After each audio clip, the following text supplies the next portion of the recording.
Hello everyone, K-Line Part 2. So, tonight what I think we will go through is I went upstairs and found another car that I thought was worth mentioning, obviously because of the railroad.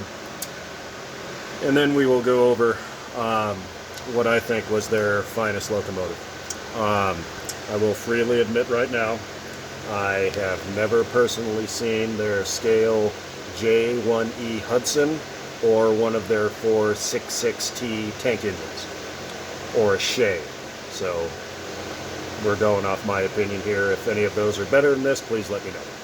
But anywho, this is one of their full-scale gondolas. Obviously this has the little plastic covers on it. But what makes this thing cool is this is 100% die cast. This has a very satisfying weight to it. And these guys, I mean, it'll roll. They roll good. Good detail on it. Nice thin metal grabs and ladders there. You got a little steel brake wheel there, little brake platform for the guy to stand or sit on, and some more. They're hard to see, but there's some grabs right in here in the dark. But yeah, nicely detailed car, and these are truly scale. Let me show you here, just for measurement purposes. There it is next to my scale Niagara, so you can see that's a pretty big car. So the plastic covers are removable. Something else kind of cool in there. You actually got a little bit of wood grain on the deck. I thought that was kind of neat. Weird being all orange, but still. But yeah, nice cars, nice cars. Very robust. That's one thing I'll give it. These are, I mean, your kids can handle these, and they're not going to hurt them. Die-cast trucks and couplers. These are, hold on here, we'll flip this guy over.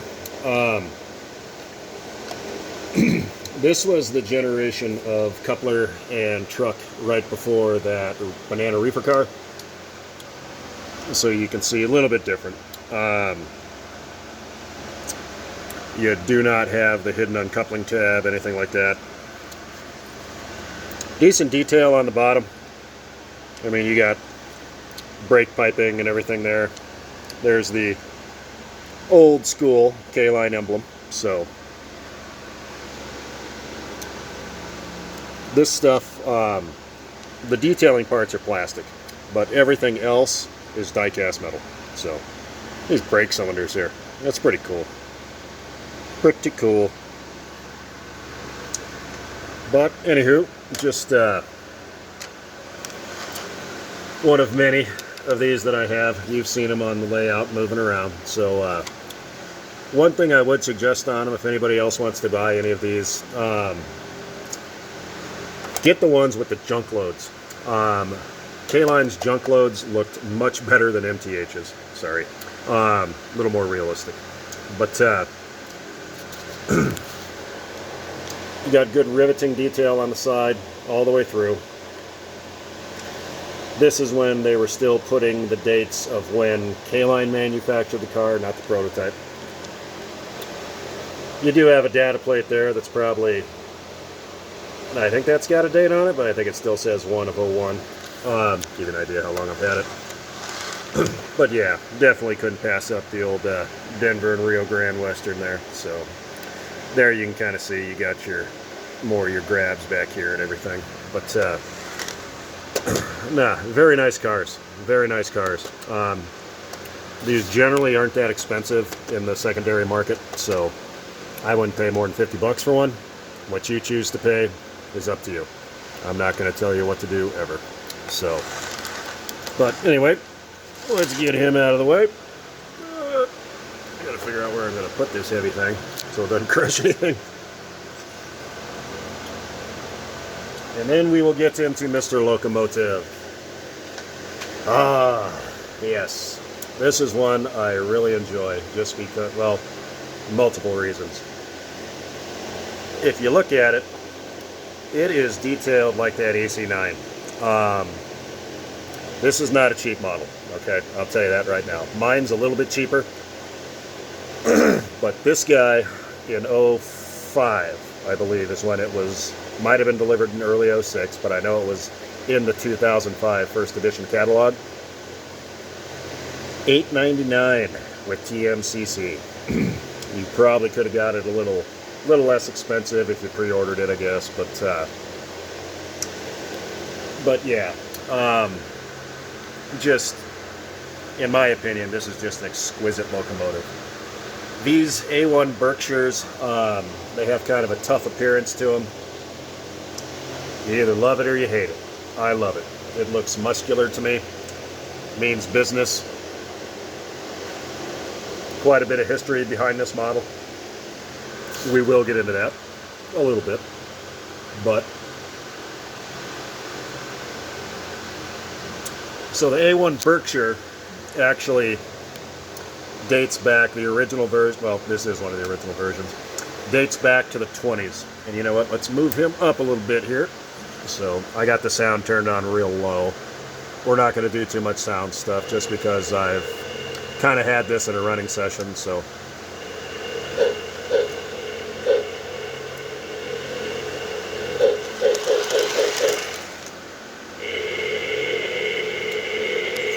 I'll leave him running in the background just so you can kind of hear the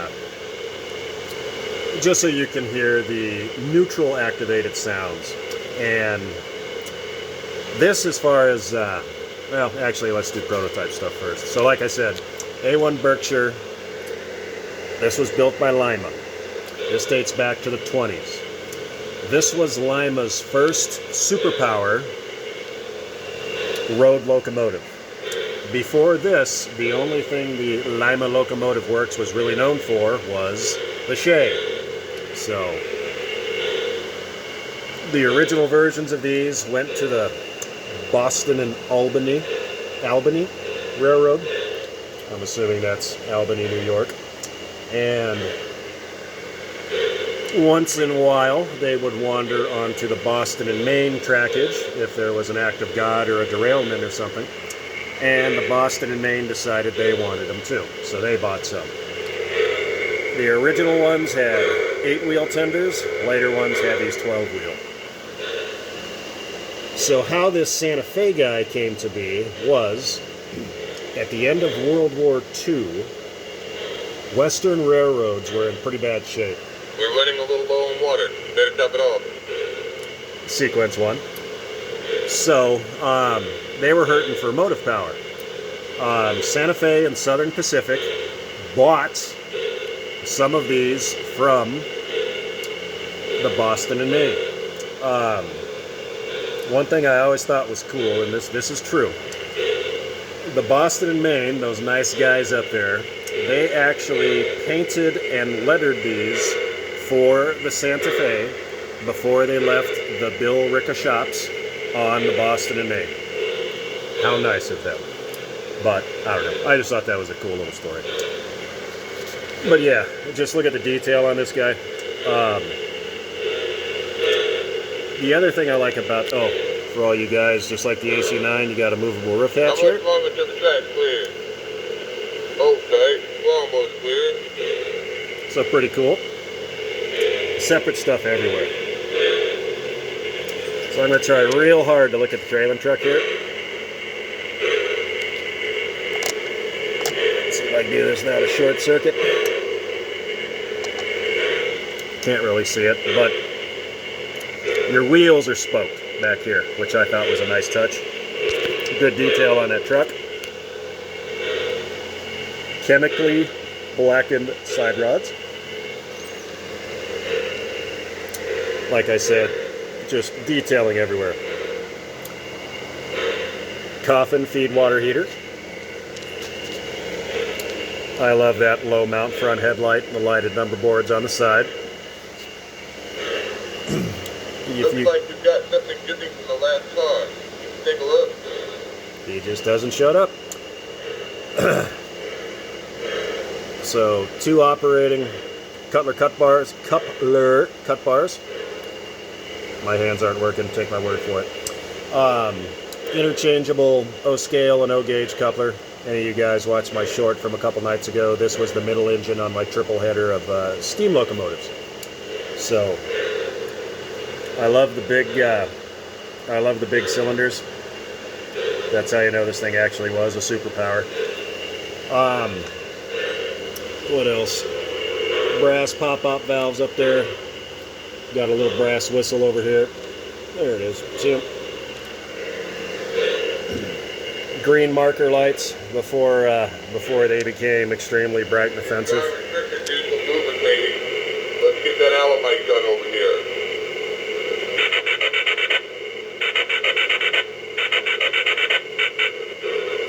You know, I was very impressed that he actually referred to his grease gun as an alamite gun, because that is actually the correct term for it. So, kudos to K-Line for that one.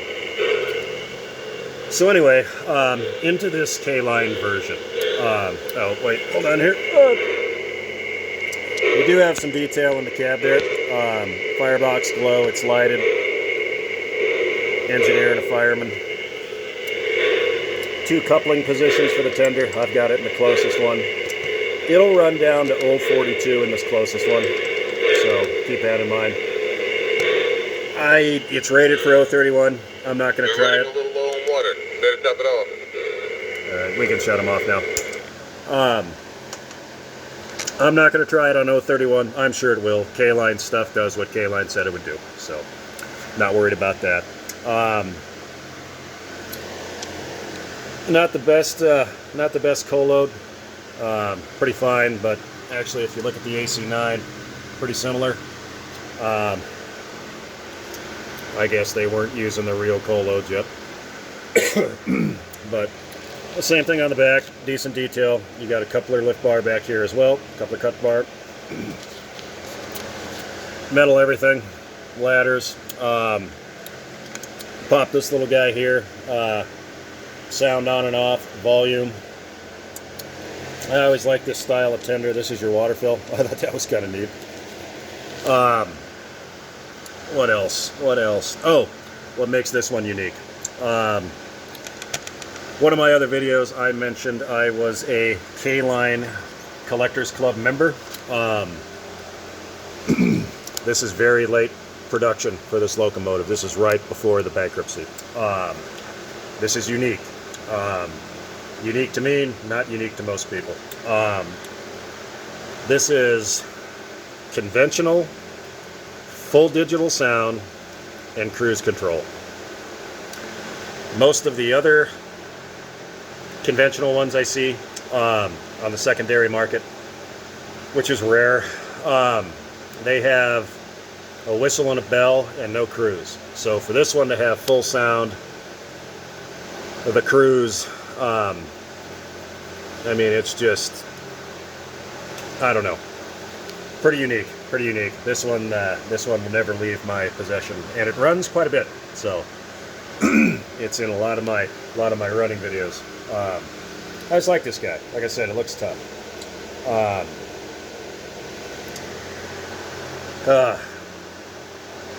I miss K-Line. I really do.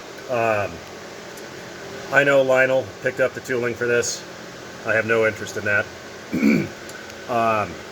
If I could find the K-Line version of the Southern Pacific or the third rail version of the Southern Pacific that had the whaleback tender, I would buy either one of those. There was one for sale online not that long ago. Might have been that one that one of the O-gauge YouTubers had, I don't know, but little, for the shape it was in, I didn't think it was worth the money, so I did not purchase that. But yeah, cool engine, cool locomotive. K-Line really was onto something. Their builder, who I mentioned in the last one, Sandakan, they knew what they were doing. I would not guess this is a Chinese model, believe it or not, and it is, 100%. But for how detailed it is, one thing I really like about this is it's, like I said about that gondola, it's robust. So you can grab this thing anywhere and pick it up. It's not the case on that AC, well, the AC9, obviously, just because it's so big. Definitely not the case on a brass locomotive, okay? Be careful if you buy that stuff. But, anywho, like I said, by far, oh, and I'm sorry, this guy pre-ordered through the K-Line Collector Club, conventional, full digital sound, and cruise control, $749. I probably got it for just under, I probably got it for $720 or $730. Our discounts weren't quite as big back then. But anywho, I would highly suggest this for anybody. These did come in a lot of different road names for those of you who don't like West Coast stuff. The Lima Demonstrator actually is probably my favorite one other than this.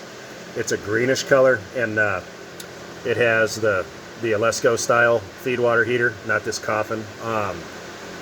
But it's still, I mean, it's even a little bit more detailed, and God, these things are just, especially for the time these came out. I mean, now this is a highly detailed locomotive. You know what I mean? I'm not going to say back then. Right now, this is a highly detailed locomotive. You know? I mean, look at how much more detailed it is than my brass one. You know? I know that's an older brass model, but still. You know? Anyway, enough of me rambling. I hope you guys enjoyed this video. This is my favorite K-Line locomotive I have by far. I would like to add more from this era. Like I said, I'd really like to see one of those J1E Hudsons up close. So, if any of you guys got one of those, do a video on it. I'd love to see it. But anywho, hope you enjoyed this. Hope you all have a good evening, and I'll catch you on the next one. Later.